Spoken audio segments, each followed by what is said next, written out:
Hi everyone, L Hackney here, diving into interviews on YouTube, which I'm very excited about. So today I'm very excited to have my very first guest, Ruth McGurk, who I'm so excited to talk to because I've been following her on Instagram and I wanted to do one of my author chats where I send her a list of questions, and then I thought 5 questions is not enough. So Ruth, thank you so much for coming. Oh my gosh, thank you for having me. I feel so excited. So I have a boatload of questions, and I'm not a professional journalist. So if I could just dive right in, Go for it. Go for it. wonderful. So I hear that you're starting a traditional contract with 5 Mile from all your clips on your Instagram. If you could just guide me as to where you're up to and how all this came about. So, the book is actually coming out really soon. So it should be out, yeah, not too far away at all. But it all started because I just remember earlier on in the year they opened up their submissions portal, and I just sent it through.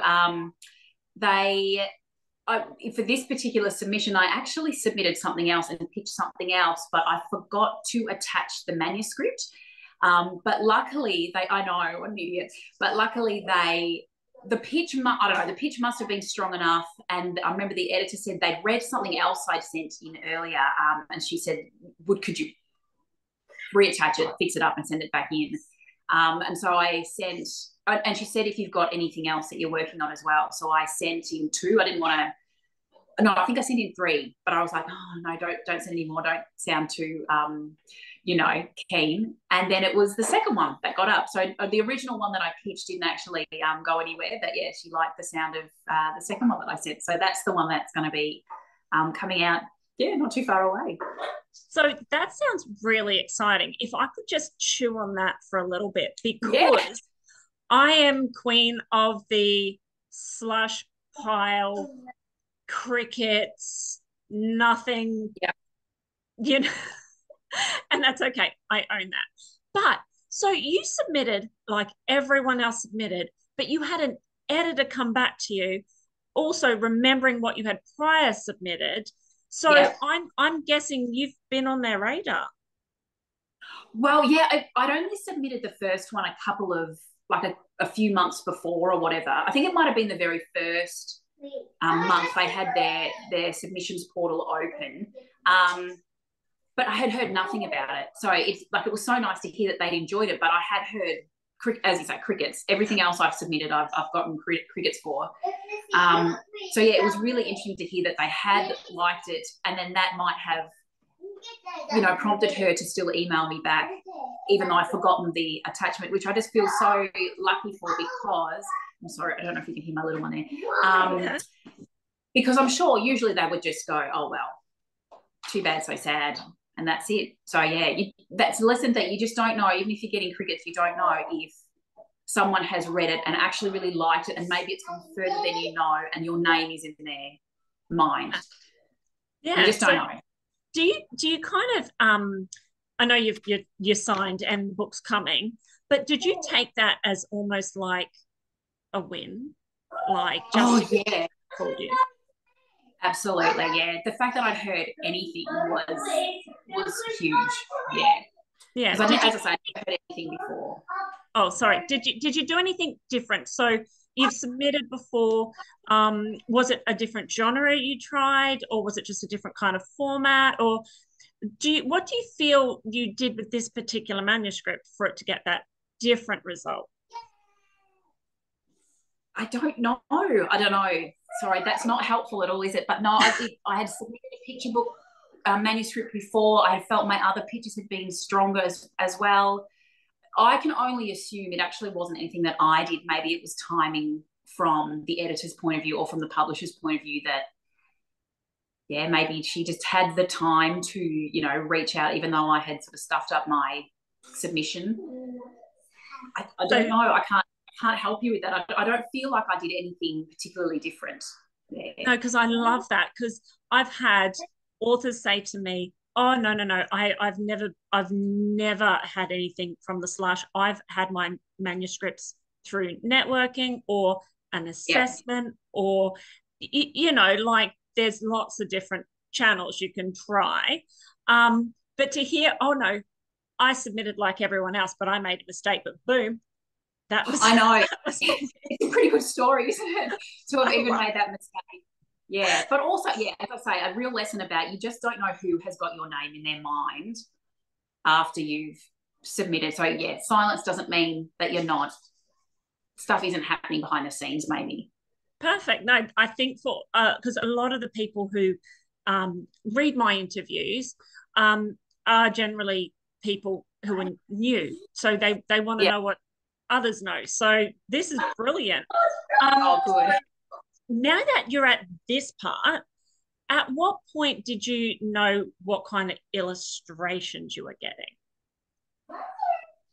Pretty soon, actually, after I sent back the signed contract, I knew the illustrator. I can't remember exactly how long it was, but it's been a quicker process just generally than I think a lot of picture books production.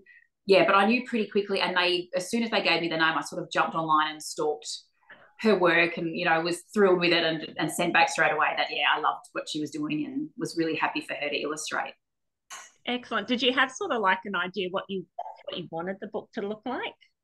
I did, yeah. I did. I wanted something a bit sort of cute and whimsical, but maybe not so soft, like not nothing sort of really gentle stuff. I think the tone of the story needed something a little bit bolder. So, and I think that's definitely what they've yeah, got in store for everyone. I think the illustrations work really well.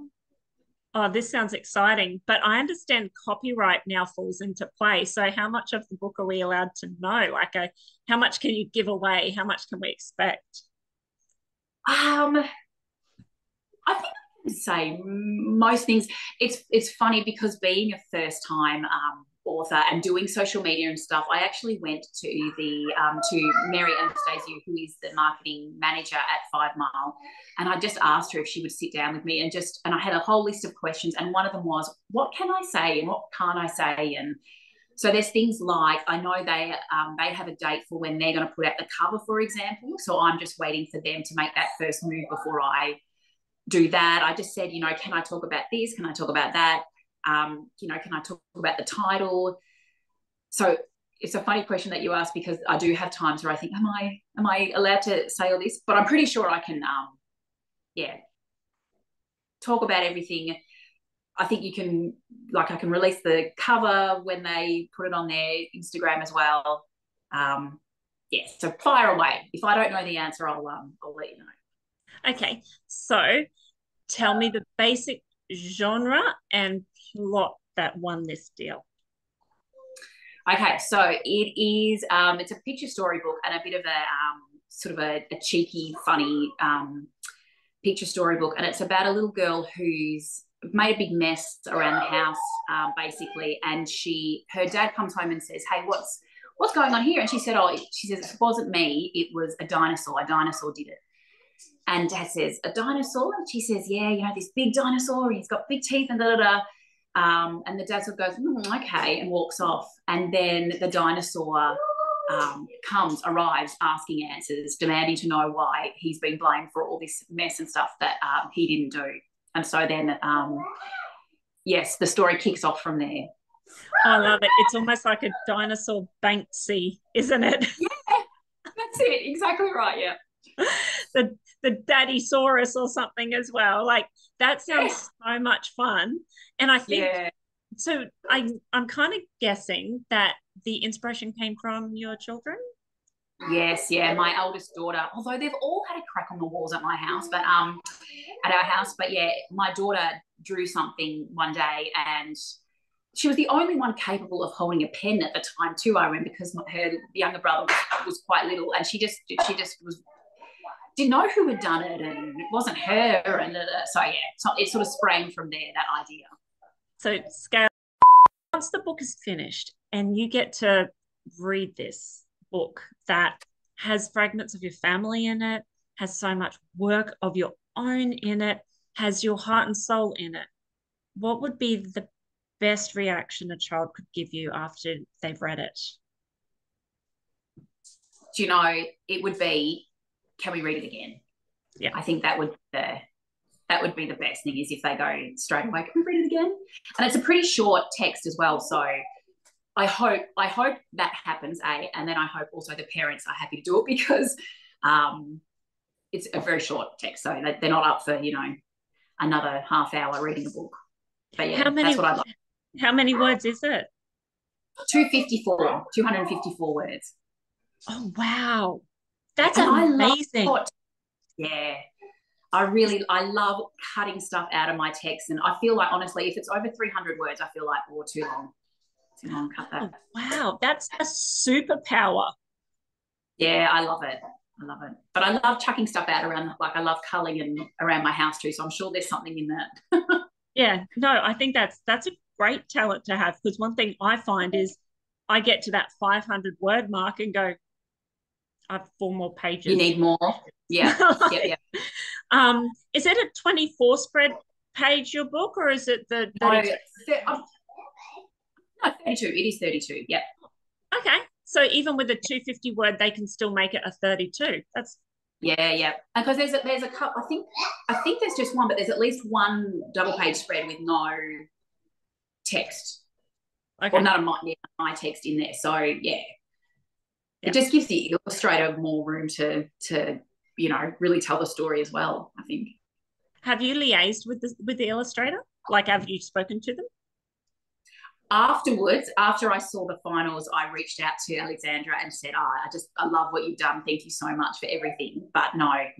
And they asked me when I signed the contract and they were sorting out the illustrator if I had any like thoughts or anything to give to her as a jumping off point. And I remember I just said, I think I asked for, because it's a little girl is the main character, I asked for her to not have big eyelashes, because I just don't like that.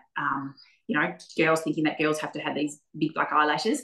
But other than that, I said, you do, go for it. You do whatever you want to do. So, yeah. It's nice to have a little bit of, well, I guess the question asked, because in the end, the illustrator has to do with it what they feel. But other than that, no liaising with all of them, the illustrator. Wow.